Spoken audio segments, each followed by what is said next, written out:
الذين ينفقون أموالهم رياء الناس ولا يؤمنون بالله ولا باليوم الآخر ومن يكن الشيطان له قرينا فساء قرينا۔ الذین وہ لوگ ينفقون جو خرچ کرتے ہیں اموالہم اپنے مالوں کو ریا الناس محض لوگوں کو دکھانے کے لیے ولا یؤمنون اور وہ نہیں ایمان لاتے باللہ اللہ پر ولا بالیوم الآخر اور یوم آخرت پر۔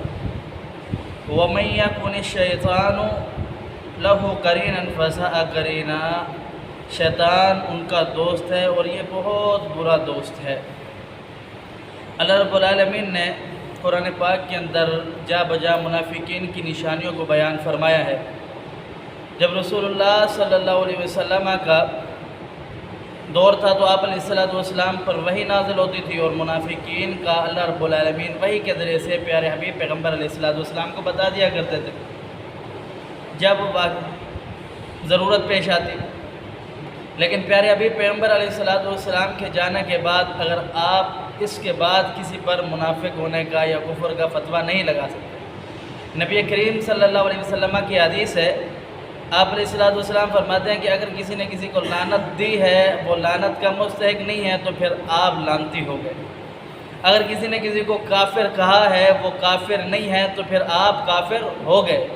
اگر کسی نے کسی کو منافق کہا ہے وہ منافق نہیں ہے تو پھر آپ منافق ہو گئے۔ تو اب کسی پر یہ کفر کا منافق کا لعنتی ہونے کا فتویٰ نہیں لگایا جا سکتا۔ اب ہر کسی کو اپنے ایمان کا خود جائزہ لینا چاہیے۔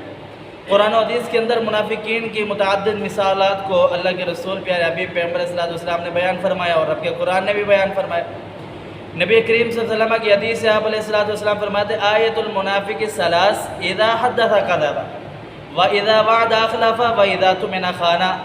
منافق کی تین نشانیاں پیارے حبیب پیغمبر صلی اللہ علیہ وسلم نے اس حدیث مبارکہ کے اندر بتائی ہیں کہ جب وہ بات کرتا ہے تو گالم گلوچ کرتا ہے، جب اس سے کوئی لڑائی ہو جائے کچھ بات ہو جائے تو وہ سیدھا گالیوں پر آتا ہے۔ وَإِذَا وَعَدَ أَخْلَفَ، جب اسے کوئی وعدہ کیا جائے تو وہ وعدے کی خلاف ورزی کرتا ہے۔ وَإِذَا اؤْتُمِنَ خَانَ، جب اس سے کوئی امانت دی جائے وہ امانت میں بھی خیانت کرتے ہیں۔ یہ بھی منافق کی نشانی ہے۔ اب اللہ رب العالمین اس آیات مبارکہ کے اندر ایک اور منافق کی نشانی بیان فرما رہے ہیں۔ فرمایا وَالَّذِينَ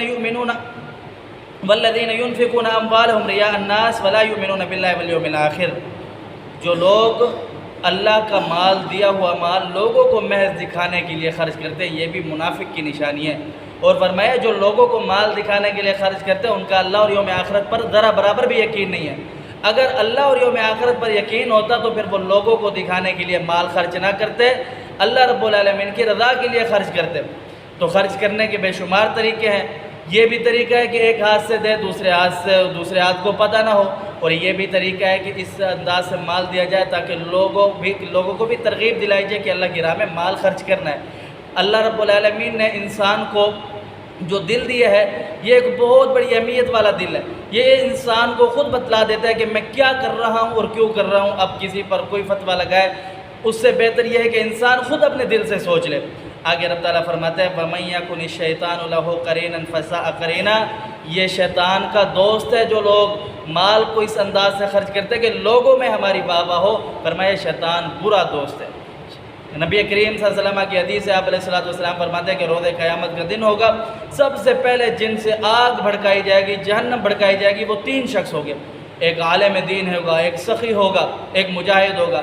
تینوں کو رسول اللہ صلی اللہ علیہ وسلم فرماتے ہیں کہ رب تعالیٰ پوچھے گا اے میرے بندے تم کو میں نے مال دیا تھا کہاں خرچ کیا؟ وہ فرمائے گا اے اللہ میں نے تیری راہ میں خرچ کیا، یتیموں مسکینوں فقراء میں بانٹا۔ اللہ پاک فرمائیں گے کذبت، تو جھوٹ بولتا ہے، تو نے صرف محض اس لیے خرچ کیا کہ لوگوں میں تیرا نام اور تو سخی ہے۔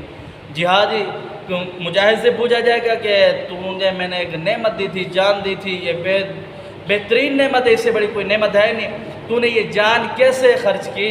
فرمائے گا یا اللہ میں نے تو تیری راہ کے اندر خرچ کی، تیرے کلمے کی خاطر میں لڑتا رہا۔ اللہ فرمائے گا کذبت، تو جھوٹ بولتا ہے، اسے اٹھاؤ اوندا جہنم میں ڈال دو۔ تیسرا وہ شخص ہوگا جسے اللہ نے علم دیا ہوگا، وہ صرف علم اس وجہ سے اپنے آپ کو عالم اور مفتی لوگوں کے درمیان کہلانا پسند کرتا ہوگا کہ میرا نام ہو، میری چرچا ہو۔